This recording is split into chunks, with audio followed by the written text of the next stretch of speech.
الحمد لله نحمده ونستعينه ونستغفره ونؤمن به ونتوكل عليه ونعوذ بالله من شرور أنفسنا ومن سيئات أعمالنا من يهده الله فلا مضل له ومن يضلله فلا هادي له ونشهد أن لا إله إلا الله وحده لا شريك له ونشهد أن سيدنا ومولانا محمدًا عبده ورسوله فصلى الله عليه وسلم تسليمًا كثيرًا كثيرًا أما بعد فأعوذ بالله من الشيطان الرجيم بسم الله الرحمن الرحيم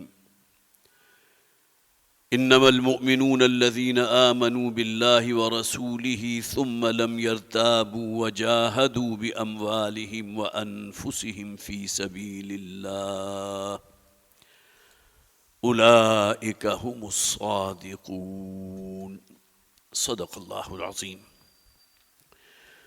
رب اشرح لي صدري ويسر لي أمري واحلل عقدة من لساني يفقهوا قولي اللهم الهمنا رشدنا واعذنا من شرور انفسنا آمین یا رب العالمین۔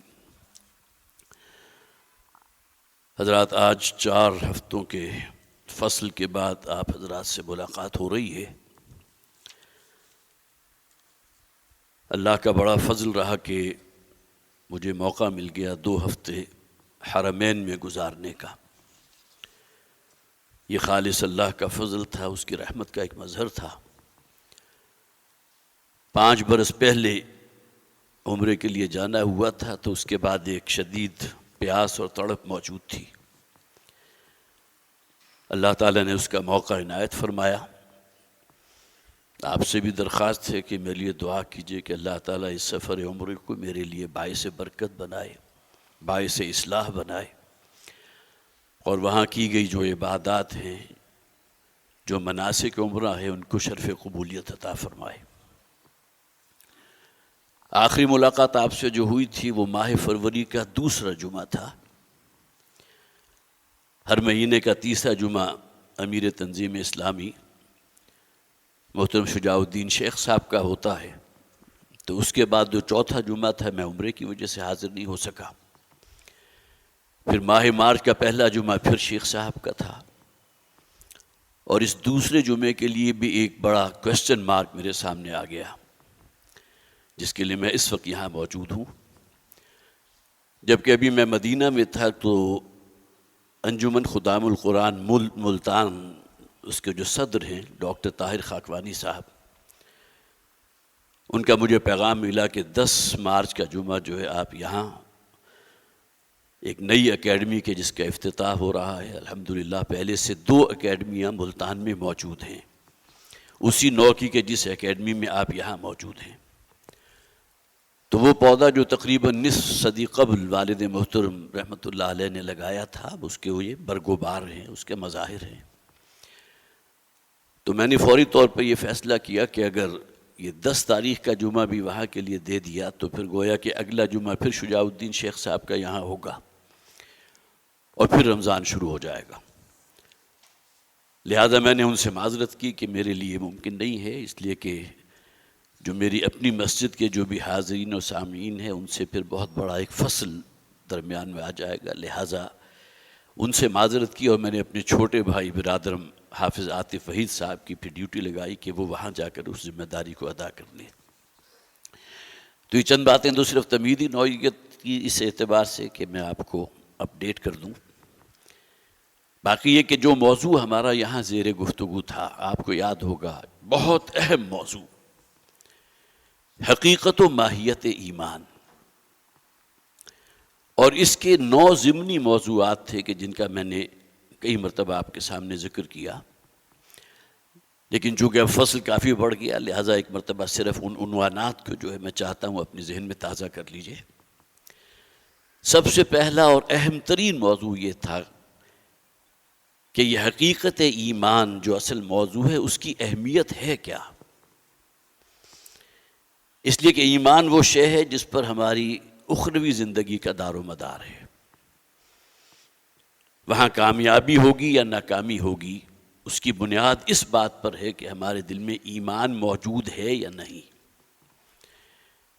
اور میں نے پہلے بھی عرض کیا کہ ایک اسلام ہے جو ہمیں گھر بیٹھے حاصل ہو گیا، اس کے لیے ہمیں کوئی محنت نہیں کرنی پڑی، کوئی جستجو نہیں کرنی پڑی، کوئی کمپیریٹیو سٹڈی نہیں کرنی پڑی، لیکن اصل سے جو مطلوب ہے وہ دل کے یقین والا ایمان ہے۔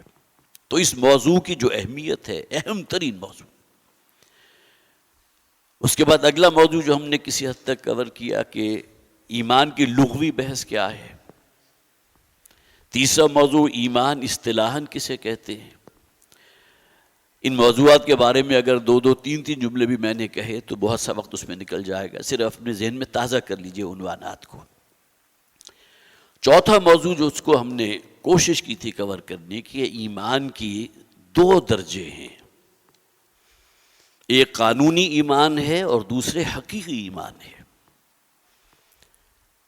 قانونی ایمان وہ ہے جس کی بنیاد پر کوئی شخص اس دنیا میں مسلمان سمجھا جائے گا، اور اس کی بنیاد کلمہ شہادت پر ہے۔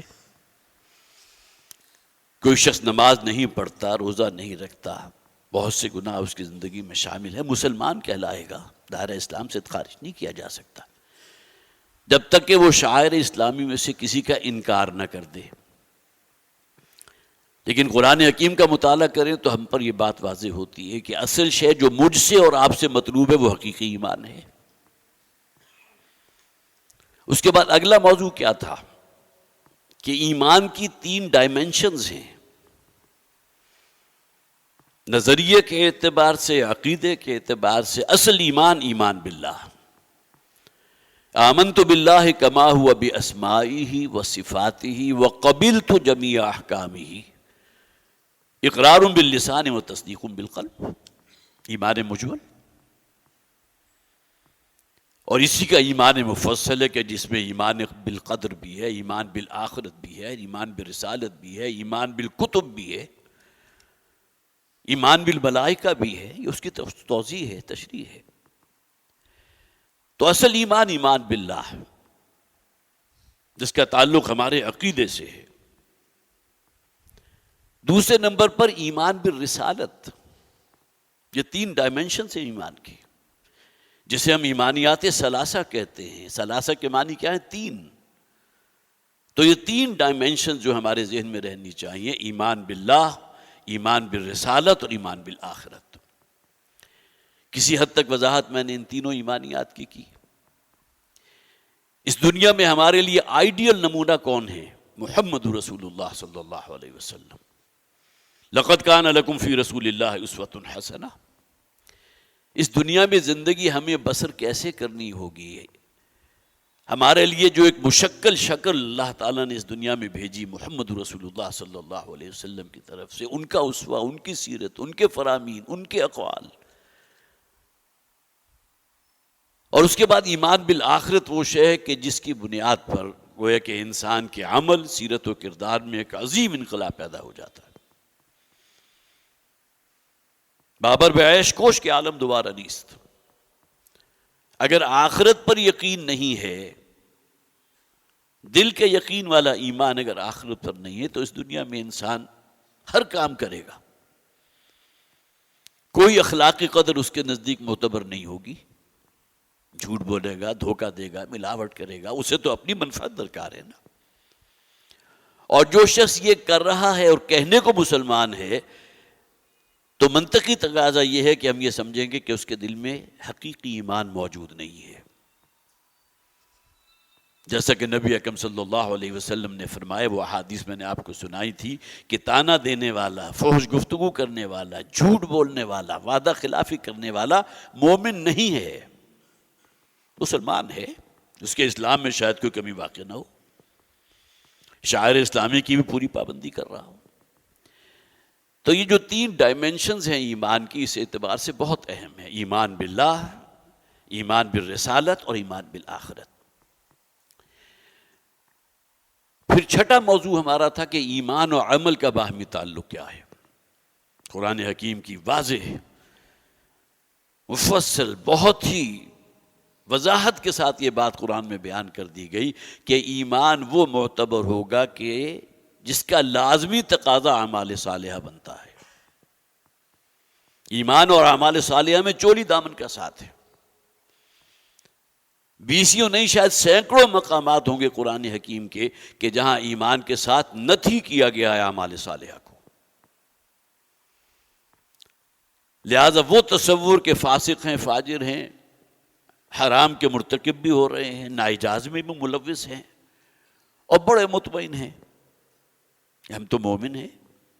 نہیں، ایمان ہے تو عمل لازماً تبدیل ہونا چاہیے۔ پھر آخری اور ساتواں موضوع جو ہم نے یہاں کسی درجے میں کور کیا کہ ایمان اور جہاد کا باہمی تعلق کیا ہے۔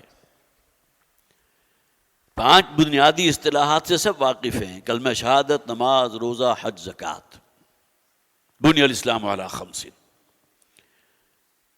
لیکن یہ کہ 2 اور ارکان جس کے قرآن میں ذکر موجود ہے، جس کے بغیر ایمان مکمل نہیں ہوتا۔ اسلام تو مکمل ہو گیا اس بنیاد پر کہ کلمہ شہادت ہے، نماز، روزہ، حج، زکوٰۃ،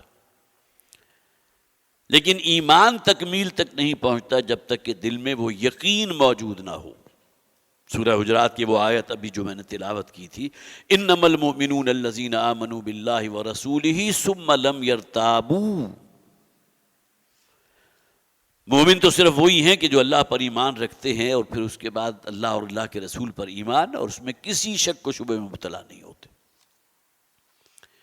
اور دوسرا رکن رکین وَجَاهَدُوا بِأَمْوَالِهِمْ وَأَنفُسِهِمْ فِي سَبِيلِ اللَّهِ۔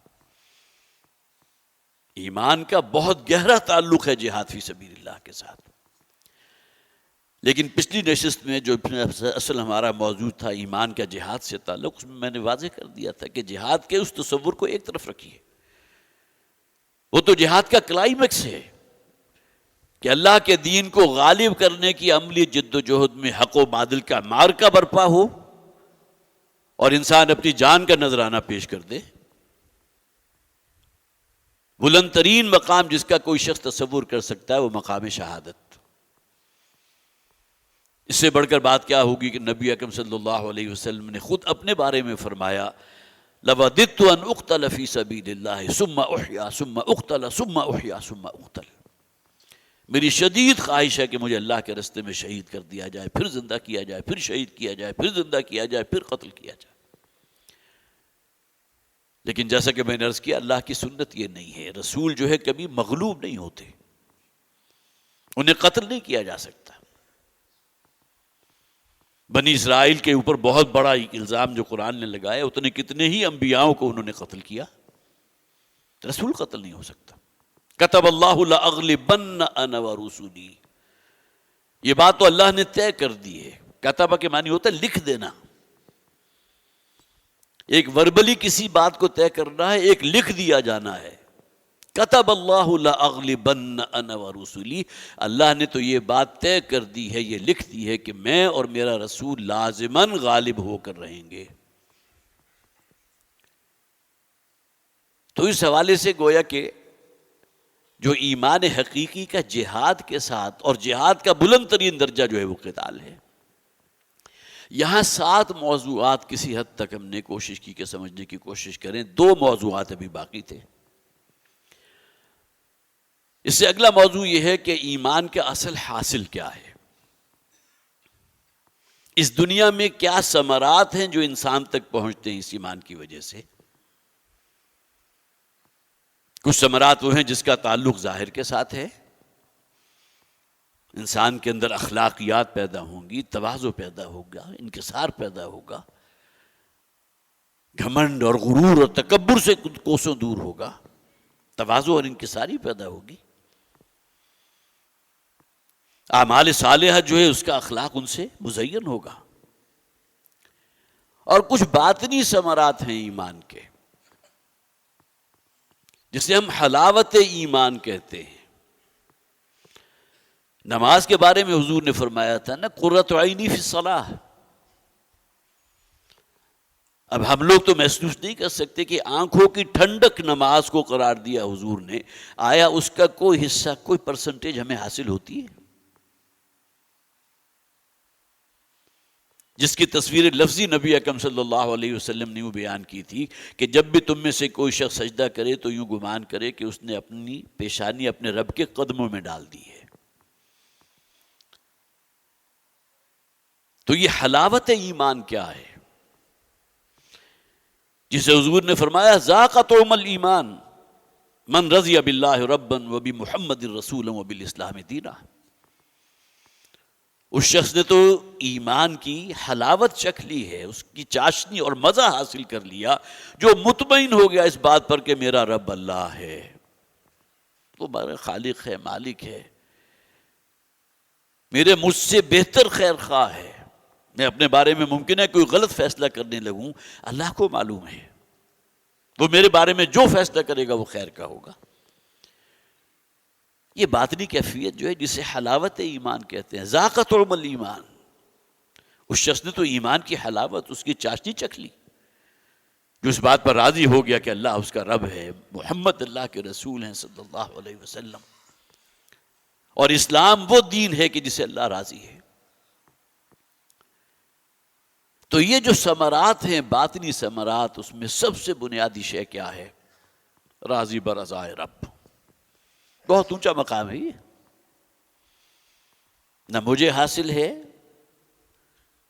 اور میں کہہ سکتا ہوں اکثریت مسلمانوں کی وہ ہے جنہیں وہ حاصل نہیں۔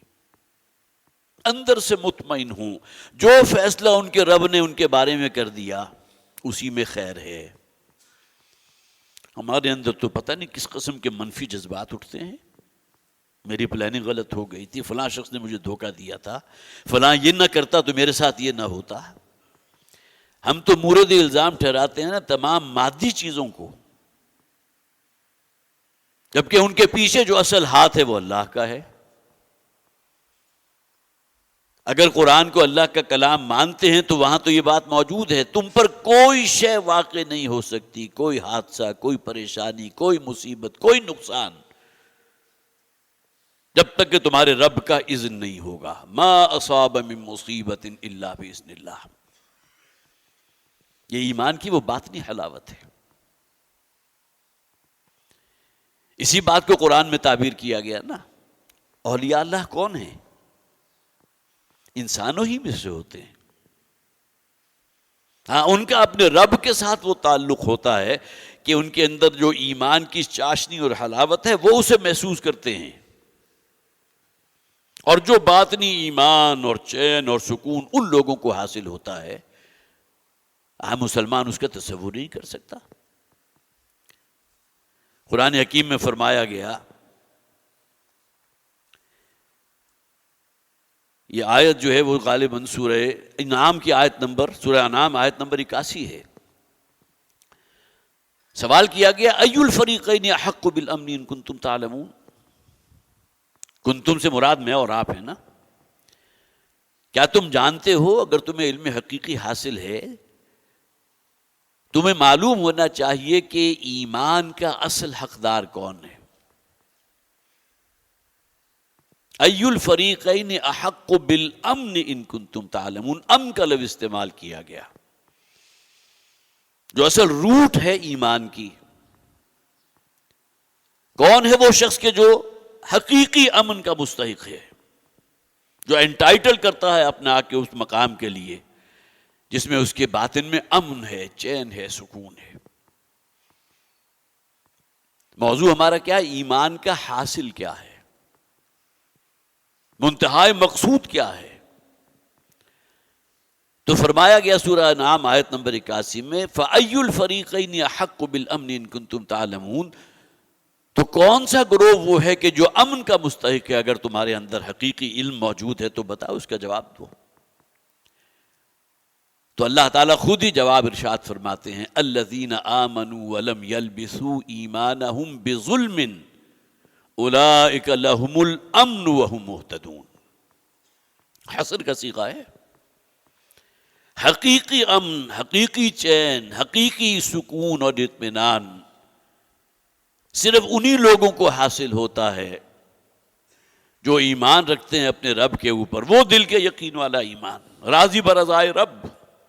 ایمان کے باطنی ثمرات، ایمان کے خارجی ثمرات۔ الذین آمنوا ولم یلبسوا ایمانہم بظلم، اور اپنے اس ایمان کو داغدار نہیں کرتے کسی نوع کے شرک سے۔ ہمارے ذہن میں تو شرک سے صرف مراد یہی ہے نا کہ دیوی یا دیوتا کو سجدہ کر لیں۔ چلیے اور آگے بڑھیں تو قبر کو سجدہ کرنا بھی شرک ہے۔ جو حضرات بھی یہاں بیٹھے ہیں وہ تو کم سے کم تسلیم کرتے ہیں۔ اللہ کے سوا کسی کو پکارنا، کسی کی دہائی دینا شرک ہے۔ لیکن ہم یہ نہیں سمجھتے کہ اللہ کے حکم کو پاؤں تلے روند کر اپنی نفسانی خواہش پر عمل کرنا بھی شرک ہے۔ تو اس ڈیفینیشن کو اگر آپ اپلائی کریں گے تو اس کے معنی کیا ہوں گے کہ حقیقی امن، چین اور سکون اور اطمینان کے حقدار صرف وہی لوگ ہیں جو ایمان رکھتے ہیں اللہ پر اس شان کے ساتھ کہ ان کا دامن کسی نوع کے شرک سے آلودہ نہیں ہوتا۔ شرک خفی، جس کے بارے میں حضور نے فرمایا، بارہا یہ باتیں میں نے آپ کو سنائی، پھر دوبارہ ایمان تازہ ہوتا ہے کہ کسی شخص کا اپنے عمل میں شرک خفی کے بارے میں مطلع ہو جانا اتنا ہی مشکل اور کٹھن کام ہے جتنا سیاہ اندھیری رات کے اندر سیاہ پتھر کے اوپر رینگتی ہوئی سیاہ چیونٹی کو دیکھنا۔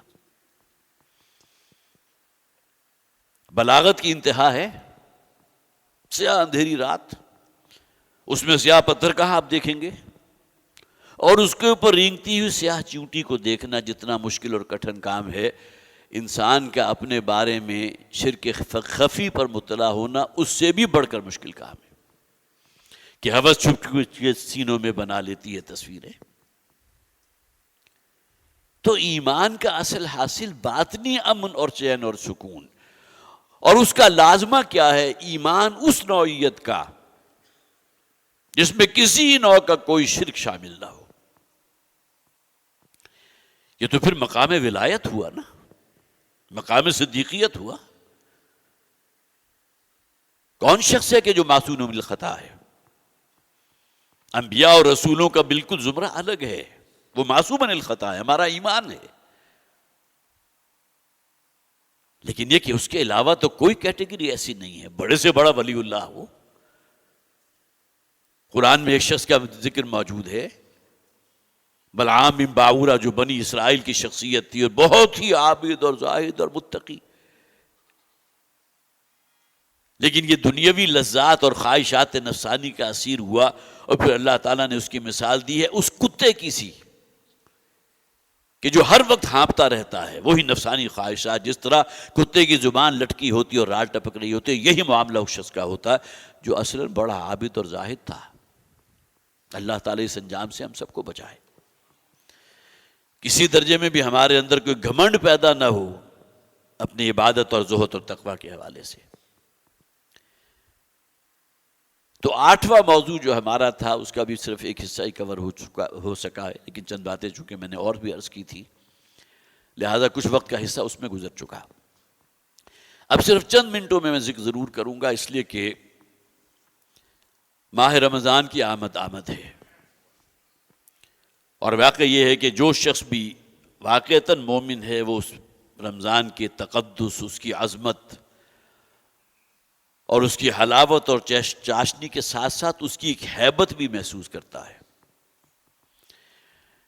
اس لیے کہ ماہ رمضان کے دوران نیک اعمال کا اجر و ثواب جو ہے 70 گنا، 100 گنا، 700 گنا تک، لیکن غلط کاریاں، فسق و فجور کا گناہ بھی اسی طرح ہے۔